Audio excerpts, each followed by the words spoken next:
Hi, my name is Midnight, and in this video we're going to cover topics of why you shouldn't be hanging around the wrong crowd. For some of you, it's probably not that easy being said than done. Maybe you've been hanging around the wrong people because you don't know any other type of people.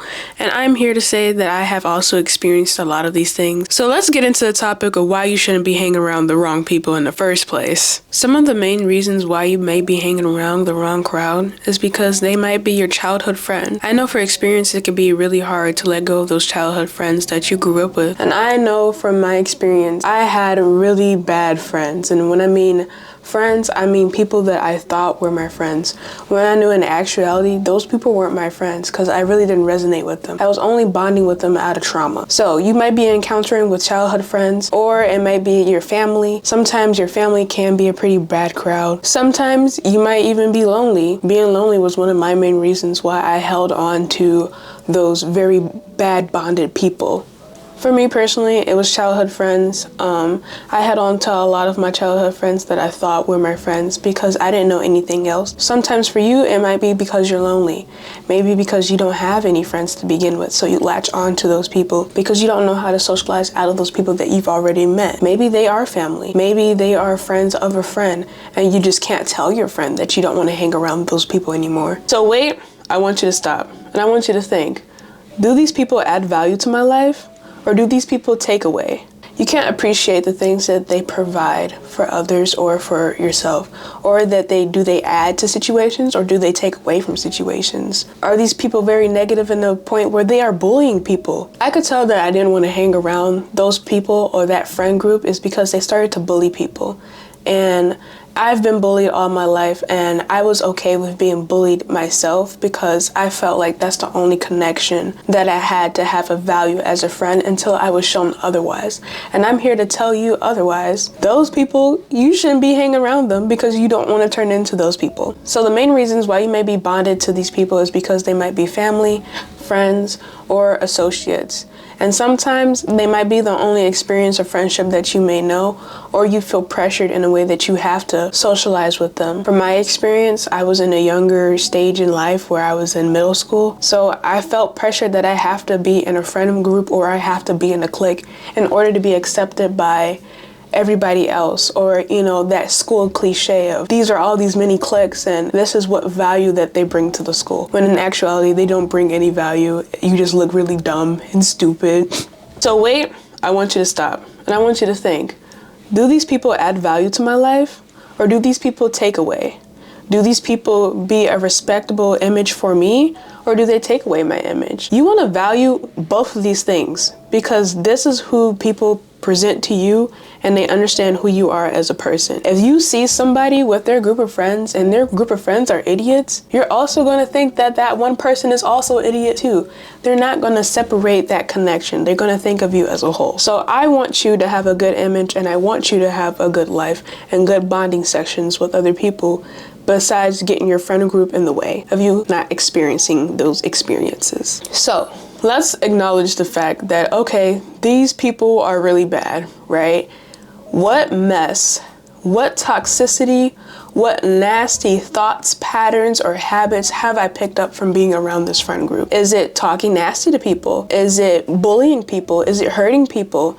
Is it taking away other people's light? Is it taking away other people's ability to talk? Is it taking away other abilities to stand up for yourself? Think about all the things that you have done to other people while being in this friend group, and also being inside this friend group, what you have done to yourself. Have I silenced myself? Have I been pressured into the point where I feel like I can't stand up and I have to do what they say or act this certain way in order to be accepted by this group?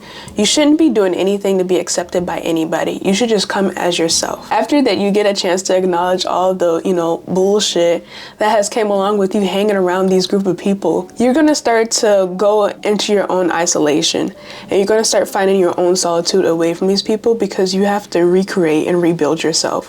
When you start recreating and rebuilding yourself, those people are no longer want to be resonated with you. They might even come with backlash. They might even hate you. It might be jealousy. They may envy you. They might want to harm you because they see that you aren't with them. And sometimes some people or some groups have ringleaders. And in that ringleader, they might be like, oh, you don't want to hang around this group. Well, technically in their head, they think it's my group. You don't want to be a part of my group, so you don't want to be a part of me. So now I have to get back at you because you didn't value me, so I don't value you anymore. When in actuality, they never valued you from the beginning. They just wanted you there to have them boost up their ego. But that's a whole different story to get into a mind of a bully. I want you to be able to acknowledge that this person that you are a facade, that you're trying to act, is not you. I want you to be able to reflect on everything that you have encountered so far being in this relationship. Is this you or is this actually the group? I want you to realize, hey, this group isn't me. The things that they do, the things that they stand for, and the thing that they represent is not me. And you have to know if these people are actually genuinely your friends. I mean, we already came to that conclusion that these people aren't your friends anyway, but let's just keep it rolling. You are not your friends. You are your own LLC. You are your own company. You are your own CEO. You have to determine who you are without those people in your life. You probably are a kind person. You probably really care about people, and you probably really care about the connections that you make with others. I know for me personally, I realized this group doesn't resonate with me, and the things that this group decides to do is not who I want to be represented by. I want to be a person that is outstanding, that is creative, that you can call on me, right? You can be that person that can be other people's light. If you're hanging around people that don't stand for what you stand for, it's going to be a clash and conflict, and it's going to feel like there's a power struggle. So you have to, have that discernment, remove yourself from that group, and be able to stand on your own 2 feet and stand what you stand for, not what they stand for. Then once you figure out what you stand for, that's how you're going to figure out your people. Your people are going to be drawn to you by what you want to do. And that's what I realized. I realized, hey, I don't want to sit at this lunch table anymore because these people do not value me, or they value the things that I like. So maybe I'm going to find somewhere else. And for a while, I was sitting by myself. I was sitting by myself at lunch for a while. I didn't even sit at lunch. I kind of hid in the bathroom. I know, sad story. I ate my lunch in the bathroom. But yeah, I would just walk around the halls, or I hung out in the library. But me doing those type of things, I kind of did find my own people. I found this girl in the library that liked the same stuff that I liked at the time. And I thought it was pretty amazing, because had I not decided to make that choice in my life to transition from the people that I knew to the people that I don't know, I opened myself, being able to accept the unknown. Having that unknown familiarity is comforting, because at first you feel lonely and you feel scared and you feel like you can't open up to anybody. But as you start being by yourself, you have that security by yourself, in yourself. You don't need to reach out from others. So what ends up happening is you start to enjoy your experience without being in here.